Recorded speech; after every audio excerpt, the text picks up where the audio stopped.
आपका नाम? मेरा नाम जावेद वजीर मसीह है। भाई साहब गैर मुस्लिम। और मैं मज़ाहिब का तालिब इल्म हूँ और आपका बहुत बड़ा फ़ैन हूँ। इसी तरह से मैं डॉक्टर इसरार अहमद साहब का भी फ़ैन हूँ। भाई साहब आप और इन मुसलमान, सबसे बढ़कर भाई साहब आप मुसलमान, आप मुसलमान हैं क्या गैर मुस्लिम हैं? जी मैं क्रिश्चियन हूँ। जी हाँ जी जी हाँ, पूछ सकते हैं। मैं आखिरी नबी मोहम्मद सल्लल्लाहु अलैहि वसल्लम का भी बहुत बड़ा फ़ैन और फॉलोअर हूँ। मैं एक दो बात करना चाहता हूँ।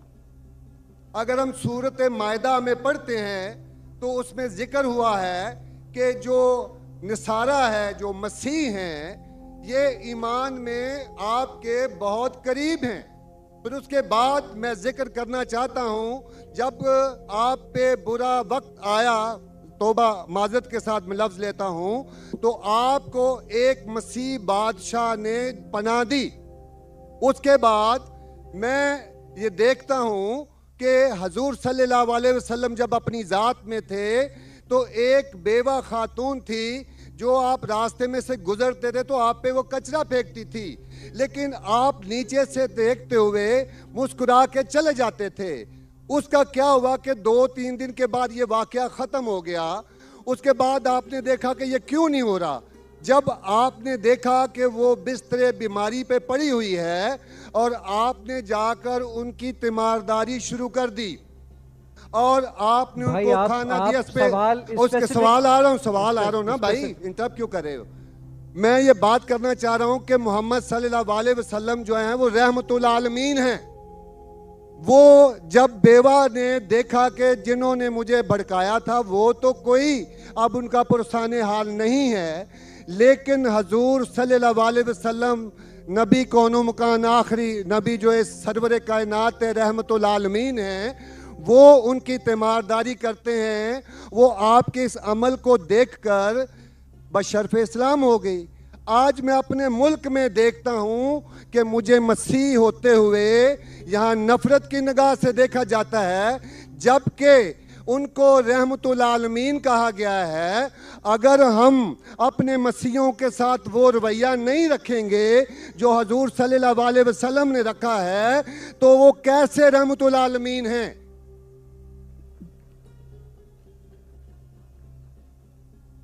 जी बहुत शुक्रिया आपके सवाल का। आखिरी अल्फाज जरा।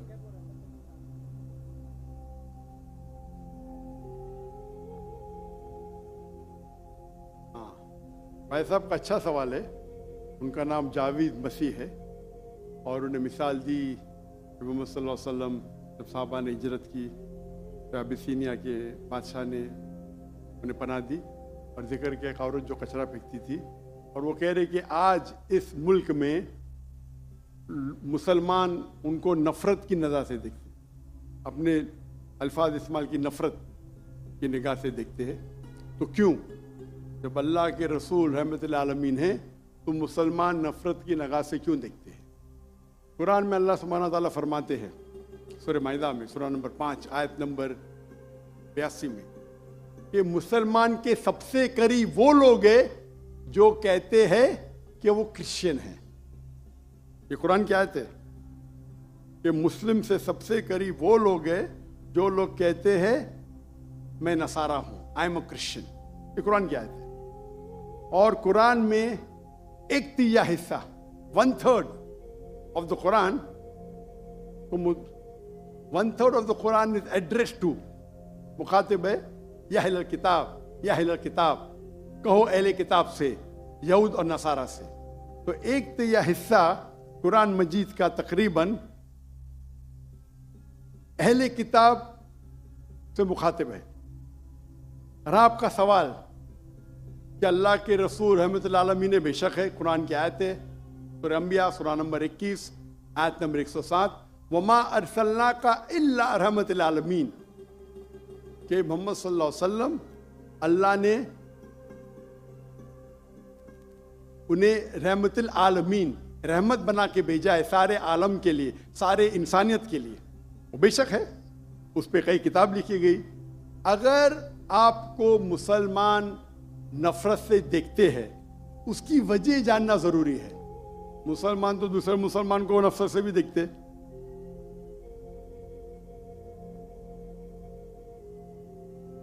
नहीं देखना चाहिए, नहीं देखना चाहिए। अगर वजह एकदम सही है, मैं नहीं जानता हूं क्यों देखते हैं। अगर मैं एक शख्स को देखूंगा जो एक लड़की को छेड़ रहा है तो मुझे भी उससे नफरत आएंगी, चाहे वो मुसलमान हो, चाहे हिंदू हो, चाहे मसीह है। आप समझे ना? तो उस वक्त मुझे हिदायत दी गई है, अगर एक इंसान कोई खवातीन या कोई लड़की का बलात्कार कर रहा है या ज़िना बिल जब्र कर रहा है तो रहमत क्या कहती है? अरे रहमतुल्लाह आलमीन, क्या बोलेंगे? सलाम अलैकुम बोलेंगे आप उसको? क्या कहेंगे? अगर आप बलात्कार देख रहे, ज़िना बिल जब्र हो रहा है, आप क्या कहेंगे? मैं मुसलमान हूं, अस्सलाम वालेकुम। अल्लाह के रसूल की हदीस है, अगर कोई बुरा चीज देखते हैं तो हाथ से रोको, हाथ से नहीं रोक सकते तो जबान से रोको, जबान से नहीं रोक सकते तो दिल में कोसो। ये मिसाल दे रहा हूं मैं नहीं कहता हूं कि आप बुरे इंसान हैं, मैं नहीं कहता हूं कि आप गलत काम कह रहे, लेकिन अगर कोई मुसलमान, मैं आपको नफरत की नजर से देख रहा हूं, जावेद भाई मैं आपसे मोहब्बत करता हूं,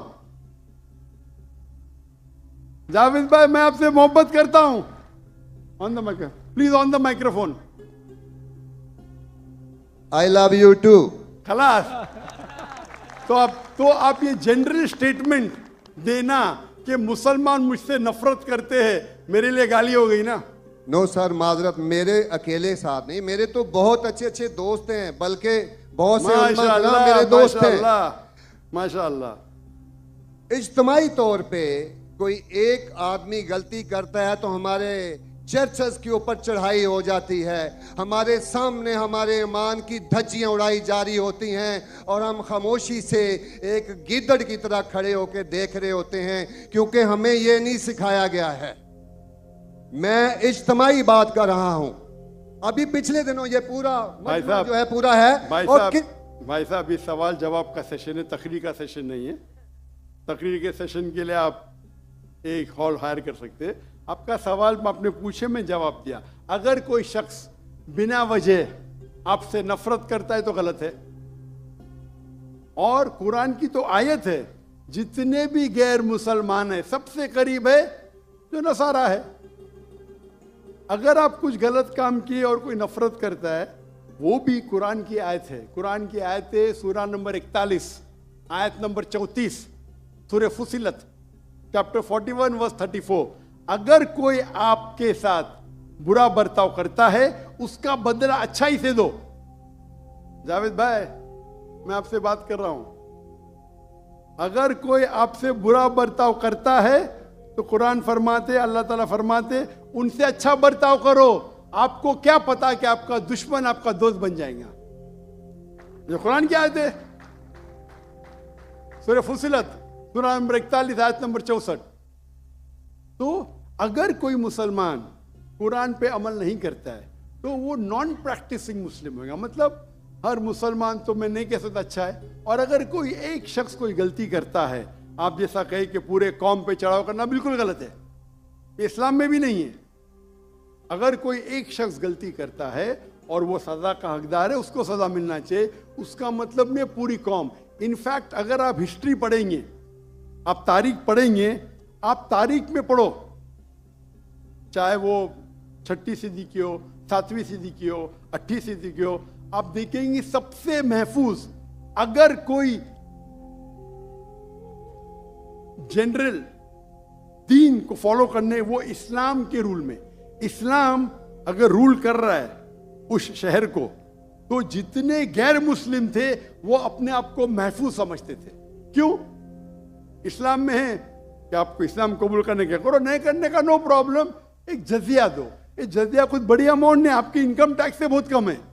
जजिया मतलब आप मानते हैं कि ठीक है आपको इस्लाम नहीं कबूल करने का, लेकिन मैं आपके अंदर पनाह चाहता हूं। तो जिजिया टैक्स आप देते, आप कबूल करते, और जब जिजिया टैक्स देते आपको प्रोटेक्शन मिलता है।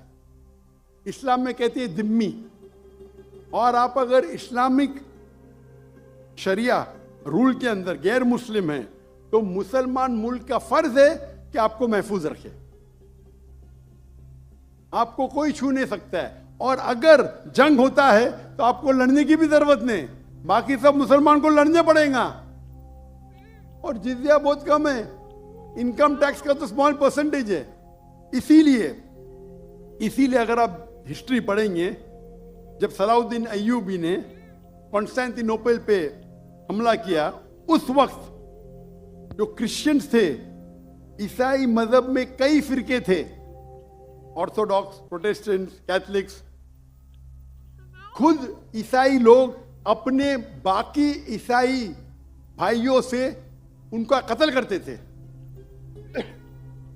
और जब इन लोग ने कॉन्कर किया कॉन्स्टेंटिनोपल को, तो मुसलमानों पे जुल्म किया। तो जब सलाहुद्दीन अय्यूबी ने कॉन्कर किया, तो ईसाई लोग डर गए कि अभी तो हम लोग की मौत आ गई। तो उनने कहा, मैं सलाहुद्दीन अय्यूबी हूं, मैं मुसलमान हूं, आप मेरे राज में महफूज है। और इतना हिस्ट्री पढ़ेंगे आप, क्रिश्चियंस, ईसाई चाहते थे कि सलाहुद्दीन अय्यूबी रूल करे ताकि वो महफूज हो। तो अब हिस्ट्री पढ़िए। आज मुसलमान को देख के दीन को मत समझिए, कुरान को पढ़िए, हदीस को पढ़िए। और इसमें आप देखेंगे कि कुरान के अंदर किस तरीके से इज्जत दी है गैर मुसलमानों को। दावत दो, कबूल करते अच्छी बात है, नहीं कबूल करती किस पे जोर जबरदस्ती नहीं।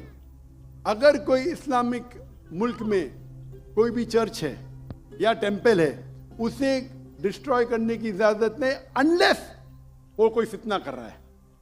ये सब उसूल है। वो फितना कर रहा है तो अलग बात है। तो एक इस्लामिक मुल्क में सबसे ज्यादा महफूज है मुसलमान।